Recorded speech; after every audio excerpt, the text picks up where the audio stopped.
আমরা একজন নেতা পেয়েছিলাম যার নাম শেখ হাসিনা। তিনি বাংলাদেশকে কোনো কিছুর বিনিময়েই বিদেশিদের হাতে তুলে দিতে চাননি। যতদিন ইচ্ছা ক্ষমতায় থাকার অফার পেয়েও তিনি সেটি গ্রহণ না করে নিজের জীবনকে বাজি রেখে বাংলাদেশকে বাঁচানোর চেষ্টা করেছিলেন। কিন্তু তিনি ডক্টর ইউনূস গংয়ের কাছে হেরে গেছেন। তাহলে প্রশ্ন হলো, আমরা কি চুপ করে এই বিশ্বাসঘাতকতা আর ধ্বংসের দিকে হেঁটে যাওয়াই দেখতে থাকবো?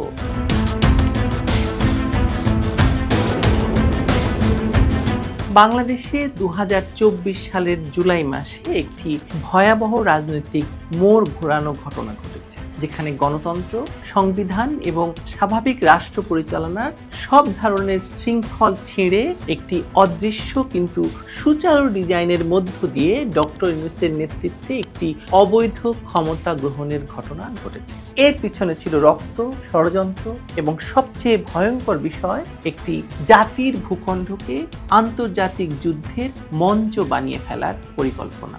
দীর্ঘদিন ধরে বাংলাদেশের পররাষ্ট্রনীতি ছিল পরিপক্ক এবং ভারসাম্যপূর্ণ।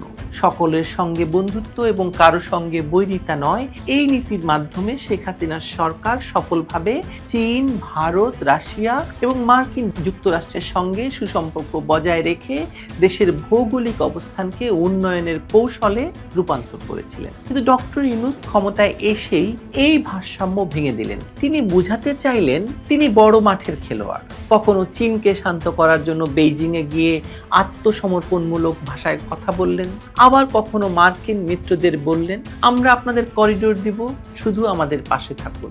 এই দ্বিমুখী খেলা ছিল এক ব্যক্তির ক্ষমতায় টিকে থাকার প্রচেষ্টা নয়, শুধু পুরো বাংলাদেশের ভূখণ্ডকে একটি যুদ্ধক্ষেত্র বানিয়ে ফেলার অবচেতন চুক্তি।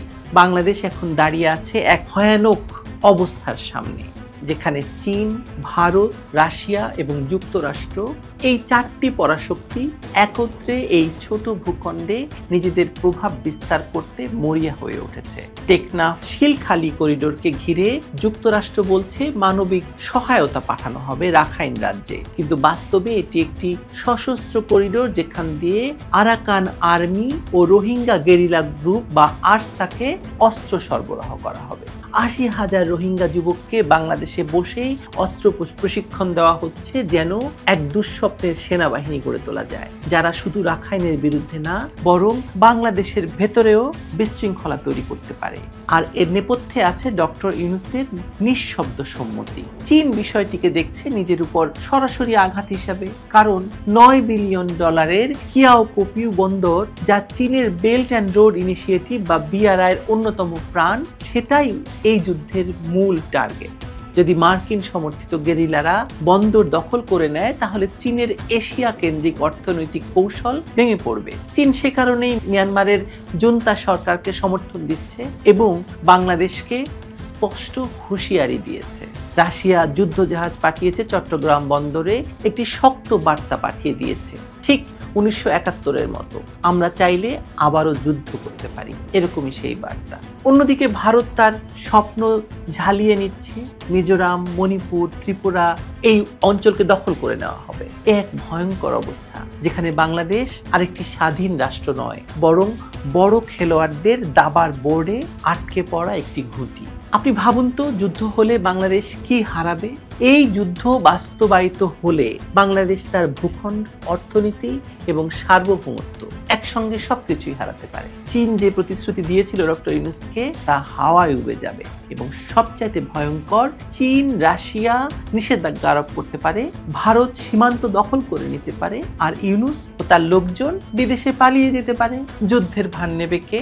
জনগণ। আর ডক্টর ইউনূস তিনি তখন বিদেশে স্যুট পরে প্রেস কনফারেন্সে বলবেন, আমরা খুবই দুঃখিত, আমরা চেষ্টা করেছিলাম, আমরা পারিনি।